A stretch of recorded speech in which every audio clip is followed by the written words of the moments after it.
Yo, jodi an se yon nan jou, man. Ou pa santi ta leve pou fè an rien, man. Lè sa m kon deja nan l'ekol lan, mèm kafe an pou pran. Yo, pousse liye, an ba pousse lan, fè m konen, si yon jou santi ou fatigue ou pa anvi travay ou pa anvi leve, ki so fè pou motive ou? E wap gade de pousse show. Yo, yo!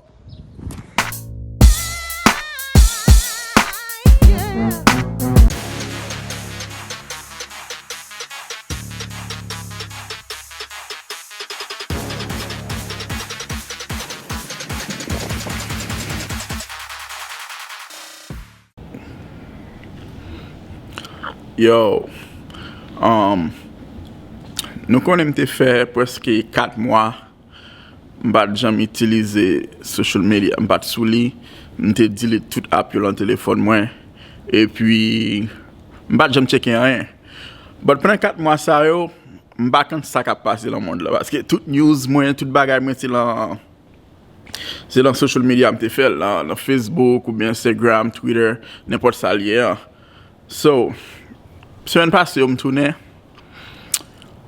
Je me sens que c'est le même bagage, pas grand rien qui change. Même zin, pour même bagage, je quitté là, c'est yo qui a répété. Même zin, yo, même ça a divorcé, ça a quitté ça, ça a petit sous ça, et birthday ça, en pile zin dans social media. Bon, je viens réaliser qu'il y a plusieurs types de monde qui utilisent social media. Il y a une série de monde qui ont juste ouvert un compte là. Yo quitté là, yo pas jamais checker rien encore. Yo met un profil photo ou bien une photo et yo oublié juste parce que c'est ça qui mené yo supposé gagner une tout. C'est la raison qui fait yo créer un social media. Et gen l'autre qui gagne un compte là, yo gagne pour faire zin, pour faire tripotage. L'aime dou faire zin, pas poster à poster non. Yo juste kembel pour yo ça intel la poster. Qui ça ka passe dans vie l'autre monde, qui ça ka mené, but yo pas comment, yo pas like, yo pas share, yo pas faire rien, y a just view tout supposé. Ou ka ouais sou poster un bagay dans story ou après moun ça view li parce que moun qui view ou après pas jamais like li, but view ou après yo bon view ça. Gen série de moun tout parce que c'est ou même qui poste la plaque li. La prend mail parce que c'est ou même qui postile. C'est pas ça mettre à mais non, juste parce que ouais non, li ouais account là. Li ouais c'est ou postile pour ça simplement li un mail.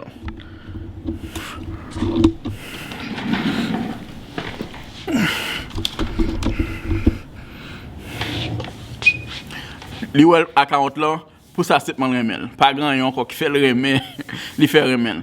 Juste parce que le poussière postel, les toléré poussière, li remel. Malgré pas comme ça poussière, but li remel. C'est Jeffy qui poste li parce que c'est Jeffy qui poste li remel Jeffy li like ça arrêté.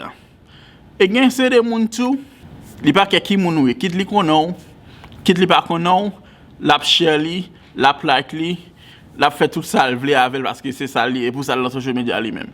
La scroll, boom, like. Boom, like. Ça existe pour ça lier, c'est pour ça le remel, c'est ça l'affaire. Nan moun sa qui est souye. M'da men kan ki moun ouye en bas comment là pour qui soit utiliser social media parce que mon partenaire me travaille avec dans l'école là. Bral faire monsieur parler là. Monsieur pas grand ken account même social media. Il pas jamais créer une, il pas intéressé pour le créer. So m'bral demander monsieur pour qui ça il pas jamais créer poussière. Yo, mon pointeur, nous te ordre depuis n'importe 3-4 mois de cela. C'est jeudi, on a réussi des nouvelles, so on va checker pour moi. Rapide, vite.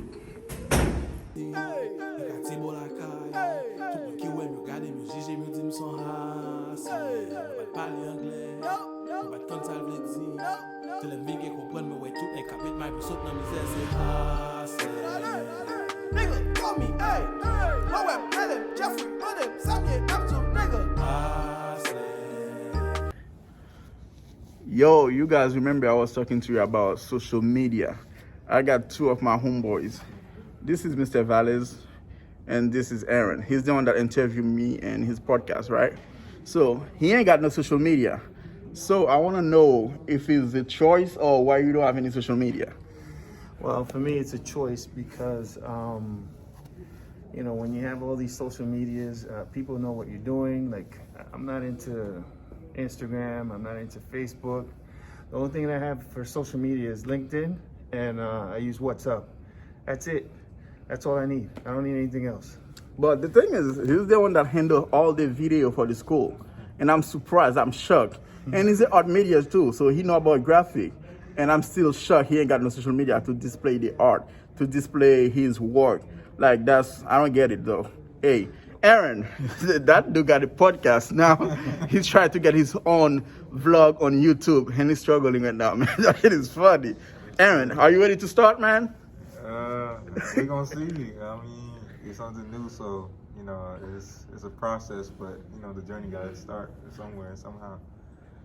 Yo, guys, if you want me to interview Aaron on the vlog, on my show, let me know in the comment. Let me know, so I'm gonna do a probably like 10 to 15 minute interview.